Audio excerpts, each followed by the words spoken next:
My name is Cristobal Spielman. I'm an environmental science major. I'm a junior and a poli-sci minor, and I've been with the E2020 initiative since its beginning. Hi, my name is Maddie Sindrich. I'm a rising junior at Loyola Marymount University. I'm a film, TV, and media studies major with an economics minor, and I've been with Election 2020 since the beginning. My name is Veronica Becker-Perez. I'm a rising junior at LMU, and I'm triple majoring in film production, history, and computer science. One of the big things I gained out of this is, not just being tuned in all the time, which is certainly important, when you're reporting on this and you have to get press releases and you have to be at the events that are going on during that time. You also are the primary point of contact for a bunch of people learning about these races. I was, surprised to learn not a lot of people, even in classes that revolved around the election and polling, knew about the district attorney race that was going on in LA County, and I had the privilege and honor and the accessibility to actually interview two of the candidates who were challenging the incumbent during that time. And those produced some articles that I'm really proud of, and some information for a bunch of people that I didn't think that outside of this initiative would have been talked about as much. Another thing that was really great about being coordinator for the Election 2020 team was just seeing how everyone worked together, but also seeing what everyone could do on their own and what everyone came up with, and how pitches were able to evolve. I've been a part of the LA Loyolans Election 2020 team since the very beginning. And at first we were mostly making local content, going to local protests, interviewing students. And then a couple of weeks in, friends of mine invited me to go to a conference in Washington, D.C. And it was completely unrelated to Election 2020. But I knew that there were going to be a lot of important politicians speaking, so I decided to bring a camera and a press pass, just in case. And I showed up, and I found out that all of the keynote speakers were the Democratic presidential candidates. So Elizabeth Warren, Bernie Sanders were all speaking on stage, and all I could think was, how do I get an interview with one of these people? So finally, after Amy Klobuchar finished her speech, I got out of my chair and I tried to find a way to find the politicians, but all I could find was the door to the kitchen. So finally, I decided to just go into the kitchen and keep walking until I found another door. I opened that door and I realized that I was right behind the stage where the politicians were speaking. And I saw that Julian Castro was speaking on stage. So I approached the first woman that I saw, and I said, "Hey, do you know if there's any way that I can get an interview with Secretary Castro?" And she said, "You've come to the right person because I'm his campaign manager, and I think that I can get you a short interview." So fair enough, Julian Castro got off stage, she went up to talk to him. A couple of seconds later, he came up to me and he said, "Nice to meet you, I would love to do a short interview." So that's how we got our first interview with a presidential candidate. Little did we know that within the next few months, we would be interviewing pretty much all of the major Democratic presidential candidates.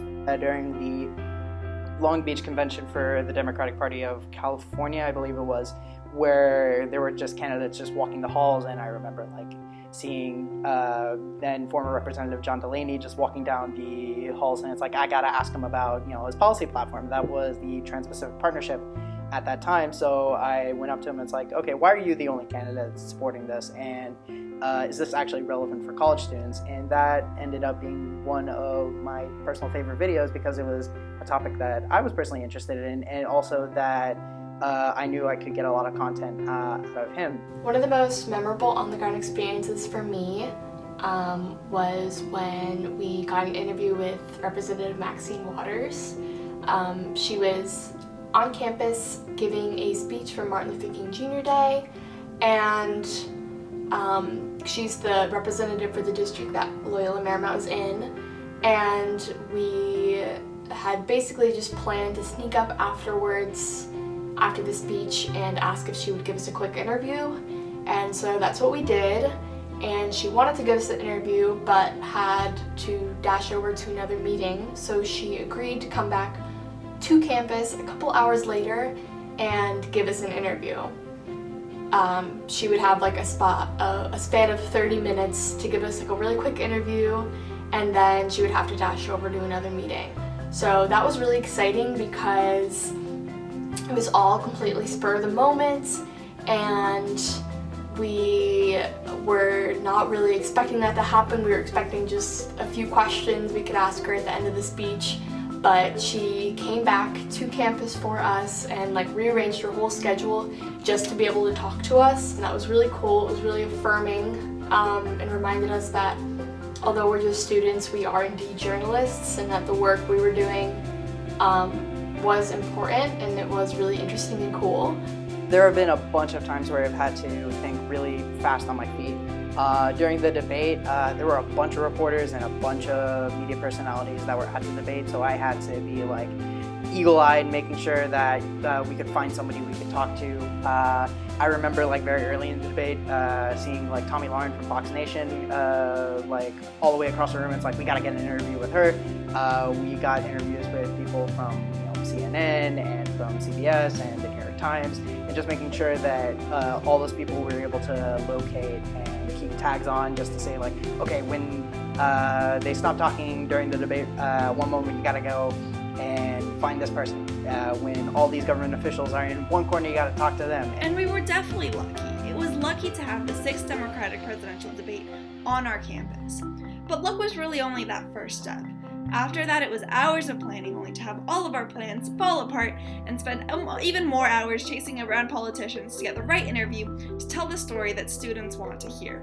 But that's really what's made working for Election 2020 one of the most rewarding experiences of my entire life.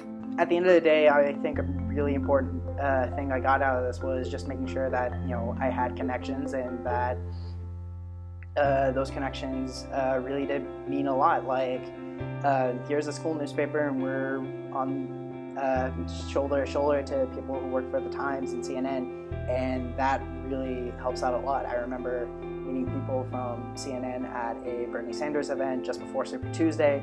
I remember talking to Matt Welch of Reason Magazine. I remember talking to Brian Stelter after an event at CNN. So it was really exciting just to be quick on my feet generally, and to understand how important everything was, and just that whole experience. It was great. Seeing how to keep stories relevant and tackle things in a new light, that's something that I'll take with me outside of Election 2020. I mean, we'll still be continuing our coverage in the fall, but especially as we get closer to the election, which should be super exciting, and I know our team is so excited about that. Even now during quarantine, we're still producing content. We're covering the COVID-19 pandemic, the fight for racial justice, but making sure to always tell the story that students care about.